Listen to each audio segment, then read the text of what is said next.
Plot for a Novel by Ilya Varshavsky. Although written in the author's own Russian language in 1971, this story was first published in a German collection of his stories in 1973, then a Hungarian one in 1976. It was first translated to English for an anthology called New Soviet Science Fiction in 1979, which was republished the next year. It next appeared in a Romanian anthology in 1981, then a Swedish collection of Varshovsky's tales in the same year, then a Croatian magazine in 1982. Read by Daryl T. Smith II for my channel, Quasar Spectra. Plot for a Novel.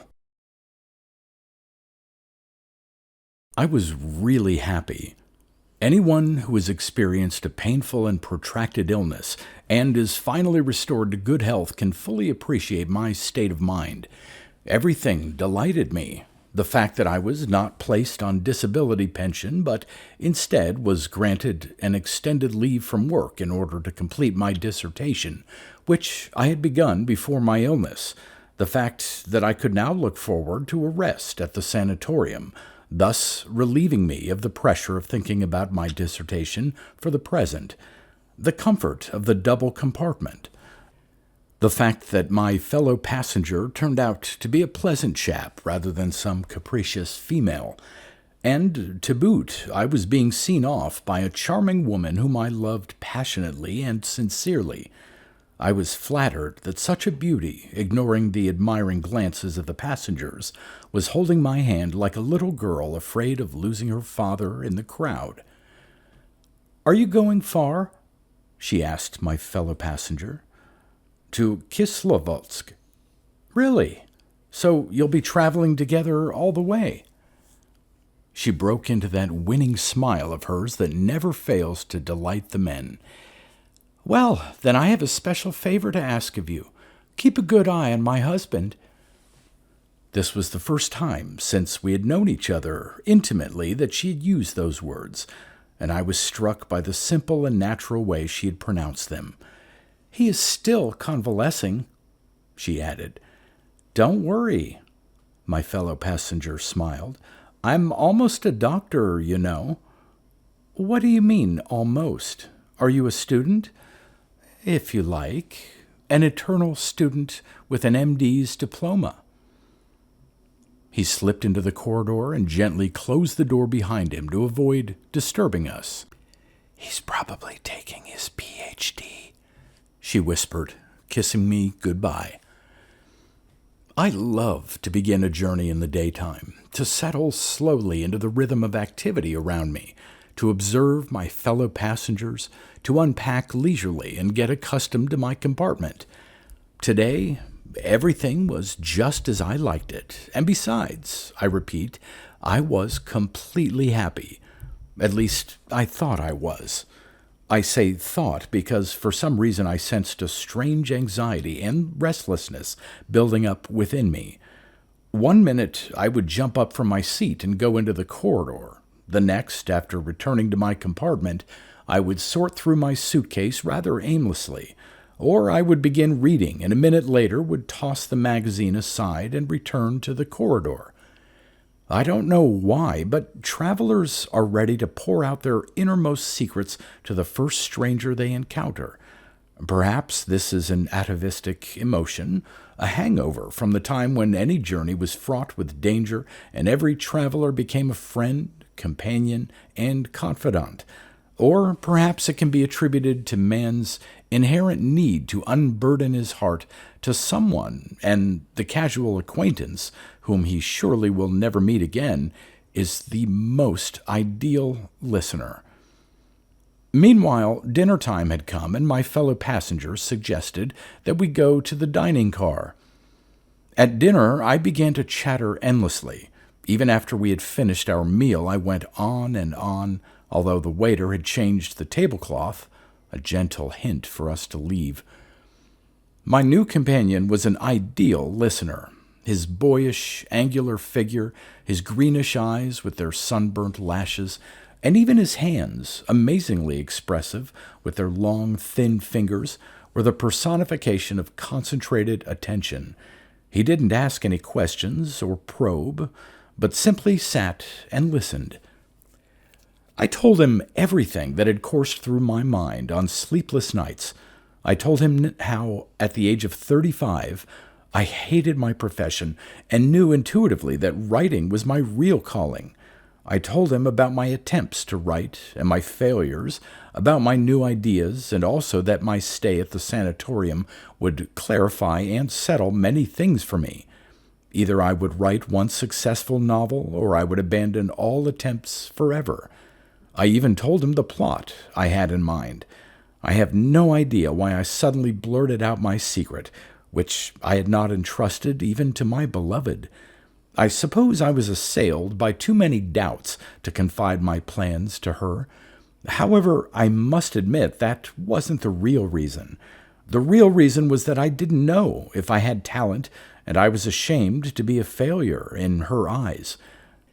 If I were to encounter failure and disillusionment, I must suffer them alone. This, too, I confided to him. When I had talked myself out, we returned to our compartment, where a reaction soon set in. I was ashamed of my loquaciousness. I felt embarrassed about having confided my still unformed thoughts to a perfect stranger. I had shown myself up as a windbag and fool. He noticed my changed mood and asked, "Are you having misgivings about talking so freely and confiding in me, a stranger?" "Of course," I replied bitterly. "I chattered like a schoolboy. That's one of my weaknesses. Someone once said that anyone could be a writer if he was not hindered by either a lack of words or an overabundance of them. I'm afraid that verbosity is a major stumbling block for me. I have plenty of plots for novels, but no sooner do I sit down to write than I get hopelessly enmeshed in a web of unessential details. For instance, now." My companion drew a small box from his pocket. "I promised your wife. Here, take your pill. It's just what you need now." That was the last straw. Evidently, the face I made expressed my feelings. "You are right," he said, returning the box to his pocket. "All these drugs are double-edged swords, especially tranquilizers, although I sometimes use them myself. In that respect, folk medicines are more reliable. They've been tested over the centuries. Here, we'll have a go at one of them right now." He opened his suitcase and took out a bottle of cognac. "Armenian, the best there is. Wait, I'll get glasses from the conductor." He scarcely resembled the accepted image of a physician, especially when he returned with a triumphant air, bearing 2 glasses. "Here we are." He poured out a few drops for me, but filled his own glass nearly a third full. "Warm it first in the palms of your hands. Real connoisseurs say it adds a kick to it. Try it." I swallowed a drop, and a pleasant warmth coursed through my esophagus to my stomach. It was so long since I had tasted cognac. "It's strange," I said. "If you knew how many times I've had it drummed into me, not a drop of alcohol. And when I was discharged from the hospital—" "Nonsense!" He waved his hand carelessly.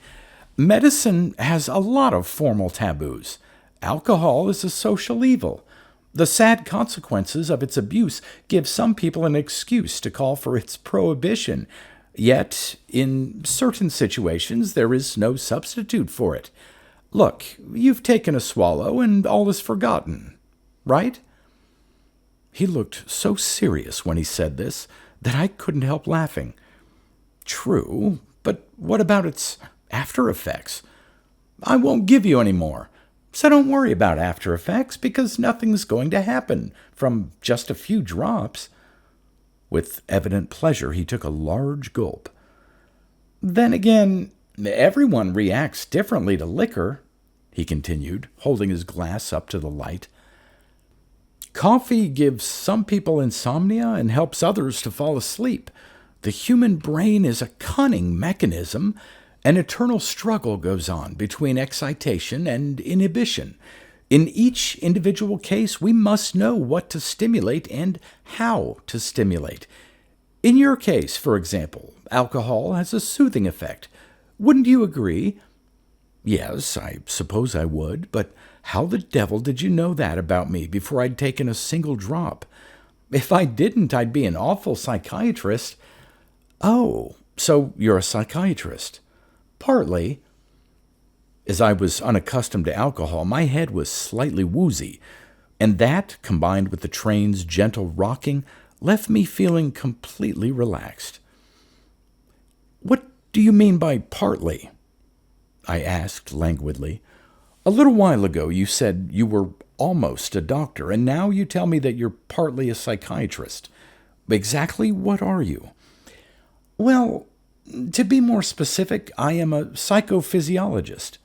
What's that? I can't explain it to you in 2 words, and there's hardly any point going into detail. I'll try to give you a very simple example. For instance, you've just had some cognac, and your psychological state has changed somehow, correct? Correct. That was an artificially induced change. However, there are internal factors in the human organism which influence the psyche. For example, the hormones. Between the brain and entire organism are many direct and feedback connections. All of this constitutes a kind of whole which must be examined only in its totality. In brief, psychophysiology is a science that studies the influence of the organism on the psyche, and the psyche on the organism. So, for example, I said, a bilious disposition is evidently not a chance expression. Probably when bile is secreted. Exactly. Although it's all far more complicated than that, sometimes it is difficult to separate cause from effect. What is generally accepted as effect often turns out to be the cause, and vice versa. There's much work to be done here, and very interesting work, too. He took another swallow and became rather pensive. I looked out the window. You could sense that we were heading south. Instead of undergrowth and occasional patches of snow, greening fields flashed by us, and the sky, sun, and earth had a totally different quality. You know, I could be of help to you, my companion said suddenly. I have a fascinating plot for a novel. The events which can be used as a base actually took place. Although much of it will appear to be utterly fantastic, it is not a fabrication. Would you care to hear it? Of course, I replied. I'd be delighted to, although, to be perfectly honest with you, I'm not sure if I can, even with the best possible plot. Well, that's your business, he interrupted.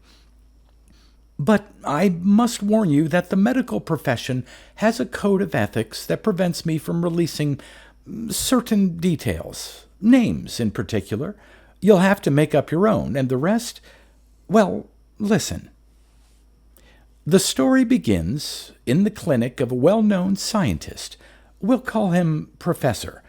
I'll give you a few facts, and you can create his character yourself. But for goodness sake, don't turn him into a shining hero or a maniac in some fantastic novel. This man has a very complicated and contradictory nature, a marvelous surgeon and a scholar with a broad outlook. At the same time, he is painfully ambitious and stubborn and, to boot, knows his worth damn well. Although attentive and responsive to his patients, frequently he is unjustifiably rude to his subordinates. If you wish, you can add some additional traits at your own discretion, but that isn't too important. You can note in your novel that his work on tissue incompatibility in organ transplants has led his clinic onto a new and promising path. You will have to picture for yourself what the organ transplant section in this clinic was like. It doesn't require any technical knowledge of procedures, but you must develop a feeling for the special kind of atmosphere that pervades it. A constant state of tense expectation. A large team of medical specialists stands ready to play its role, but no one knows when the crucial experiment will take place. Perhaps in an hour, maybe in a month, but don't think they are idle during this indeterminate waiting period. At the same time, important work is going on in the laboratory. Many experiments are performed on animals. Each experiment generates new plans, hopes, and, of course, disappointments. The professor drives relentlessly toward his goal, transplantation of a human brain. Dozens of experiments have already been performed on rats and dogs.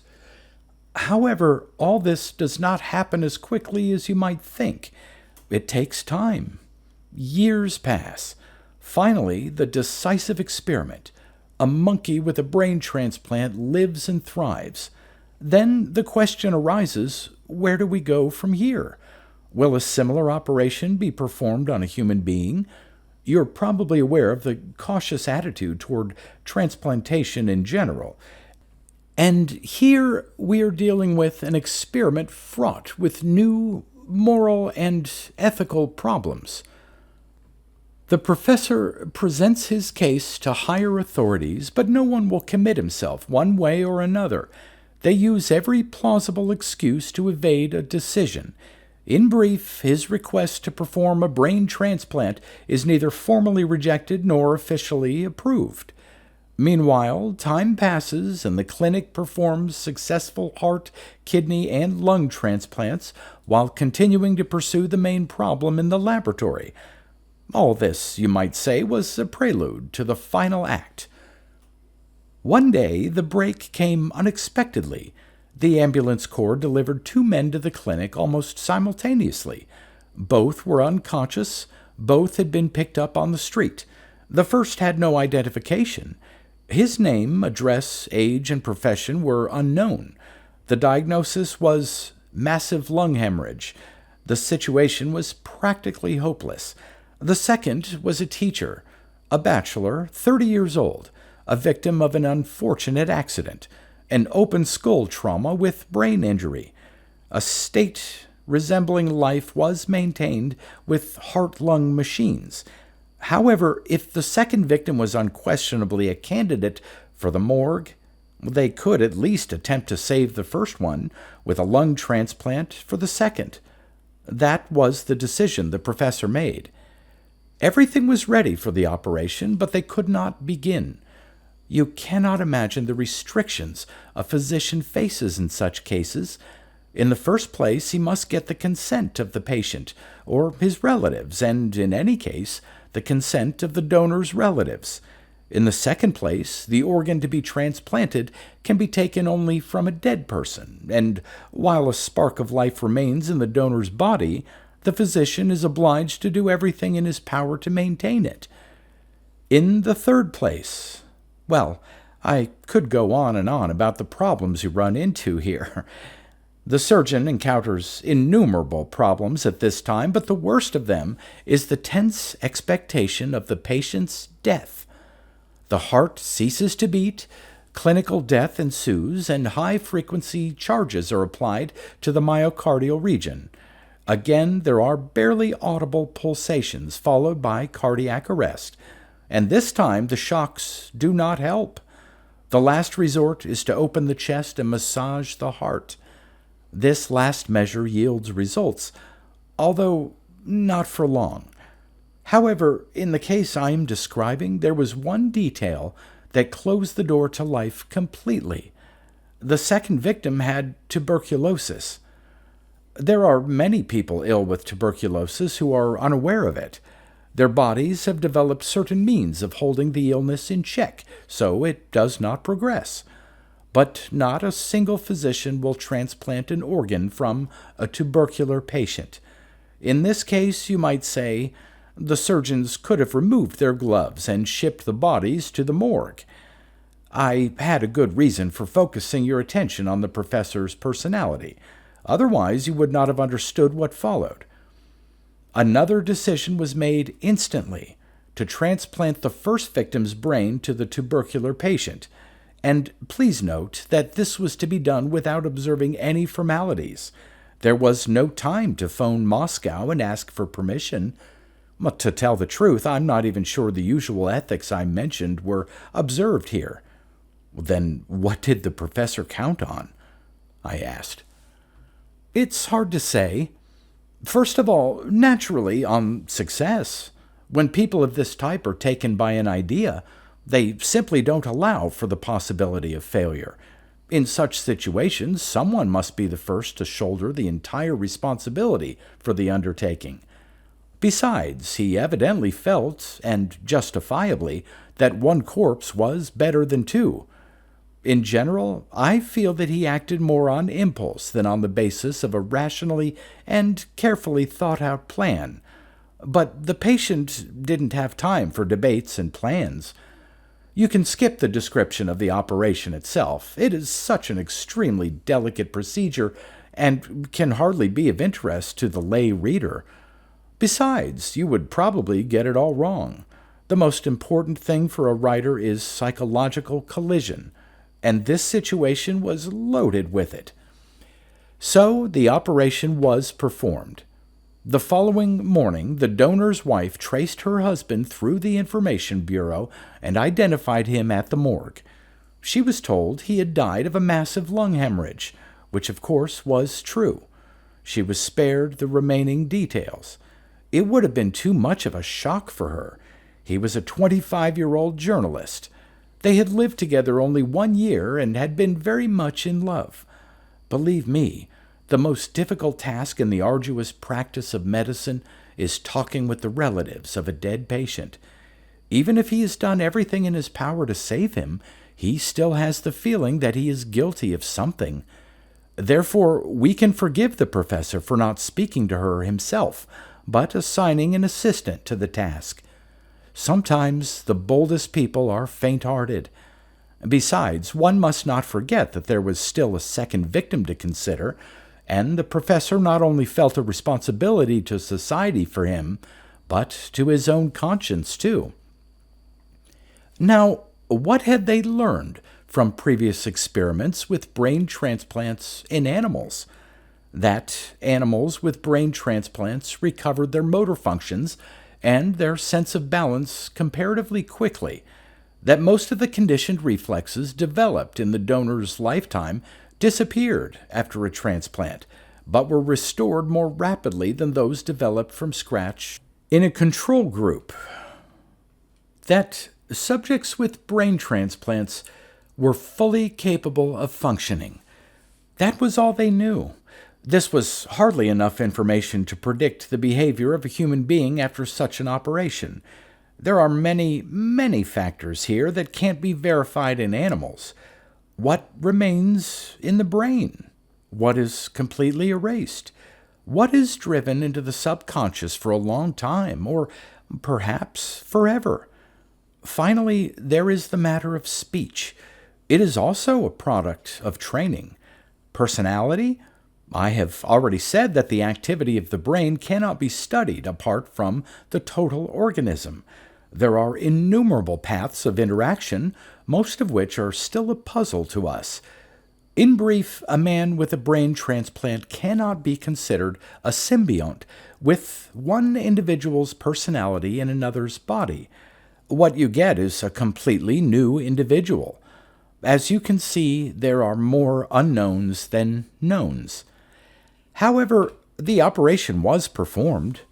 On the bed now lay a man who breathed, reacted to light, and took liquid nourishment. His gastrointestinal system and kidneys functioned, and that was about it. Weeks and months passed, and he was taught to walk. He even learned a few words. What next? There remained only the hope that time would take care of the rest. Time passed. He made some progress. He talked with difficulty, but he did talk. He learned to read. He couldn't remember his past. A year went by. He spoke, read, and wrote without difficulty. He displayed an interest in his surroundings. Everything but the memory of his past had been restored. All attempts to awaken it were futile. He was told he had suffered a severe brain trauma which had caused total amnesia. He understood and accepted this. More time passed, and he began to grow weary of the hospital setting. The question arose, what should they do with him? According to his documents, he was a teacher, but you can understand that his professional fitness in this field was now out of the question. Nothing remained of the journalist in him either. Start afresh? Learn something new? It was still too early to think in those terms. Put him on a disability pension? You know what that would have meant for him. Besides, it would have been necessary to terminate a unique experiment at its most critical stage. He had to be given the opportunity to meet people, to go to the theater, the movies, while keeping him under the vigilant observation of specialists. I forgot to mention that this teacher had had a sweetheart. When she learned about the accident and operation, she constantly pressed for permission to visit him. She even appealed to the Board of Health, but the professor categorically banned all visitors. At that time, it could only have had a harmful effect. But now the situation was different, so she was permitted to visit him. He did not recognize her, but the appearance of a new face from the inaccessible world outside made him happy. Besides, he liked her. She was a beautiful, charming woman. She was permitted to visit him every day, and they would talk for hours. She told him about his past life, and the poor devil even thought he was beginning to remember some things. Finally, she requested permission to take him home with her. The professor agreed. At first, everything went well. She did not doubt that she had taken in someone very dear to her who had suffered a great misfortune.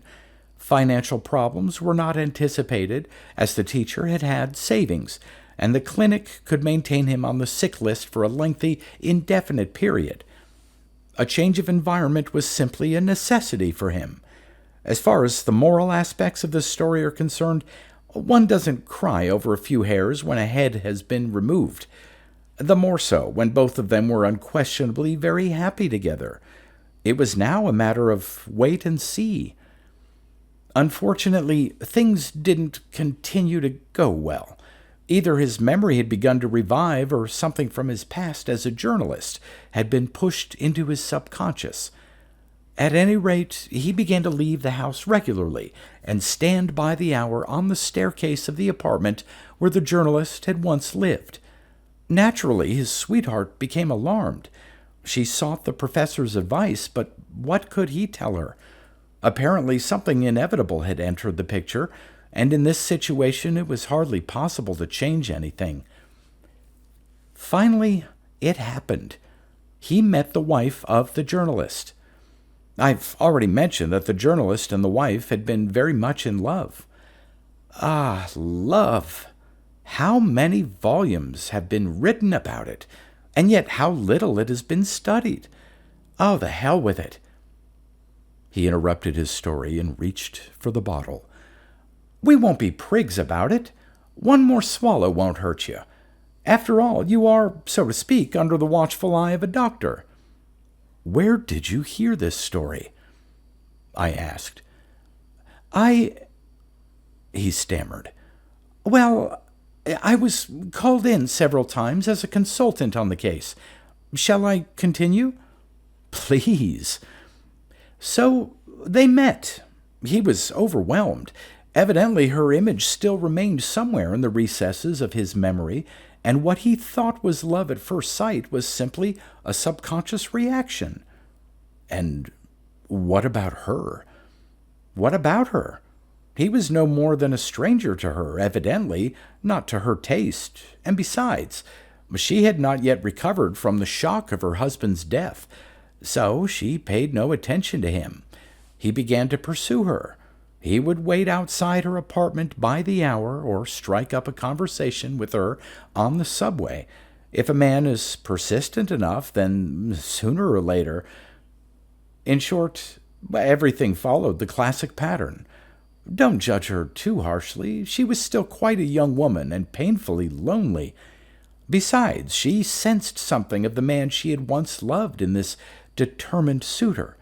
Naturally, not in his physical appearance, but in his personality, his way of talking, in the dozens of petty details that make one individual so different from the next.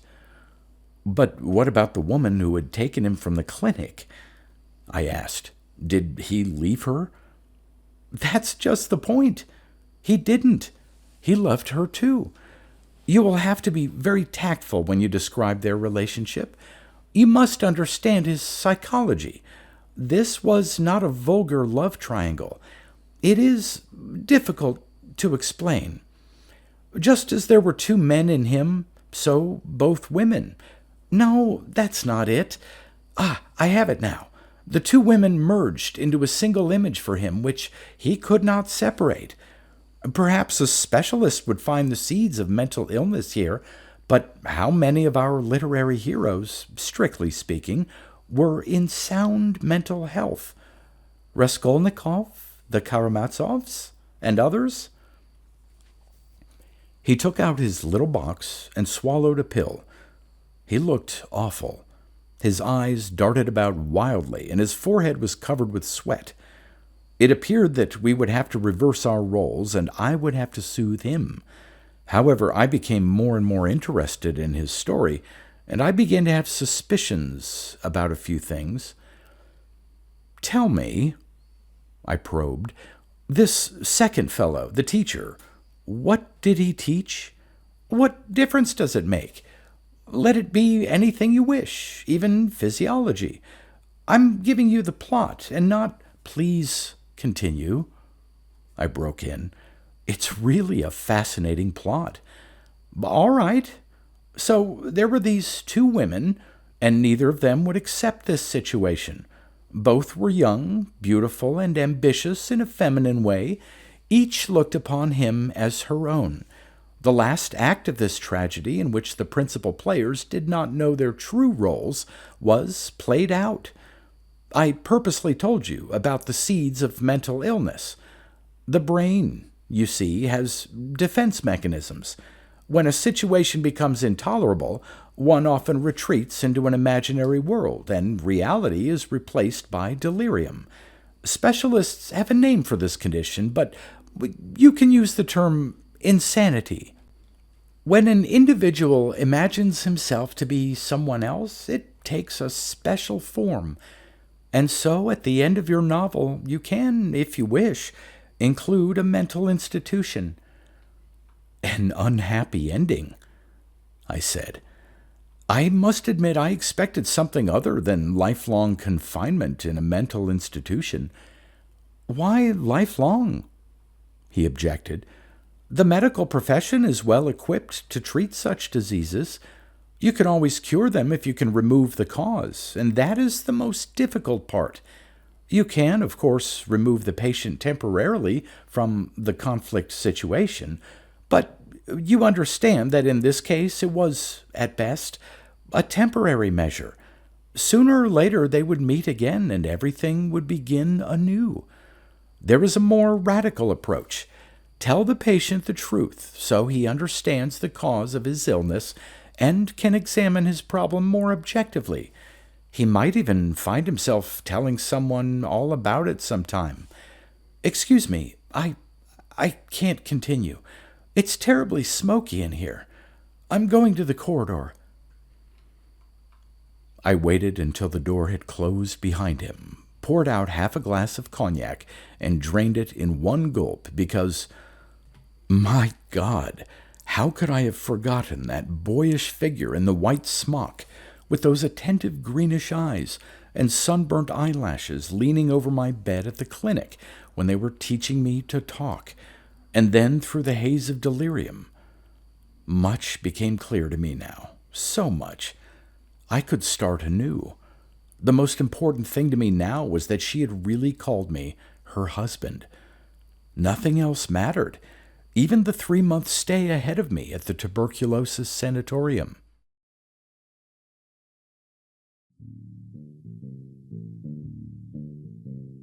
You've been listening to pre-1990s speculative fiction readings with a highlight on science fiction by Darrell T. Smith II. Please consider clicking the donation link in the description box.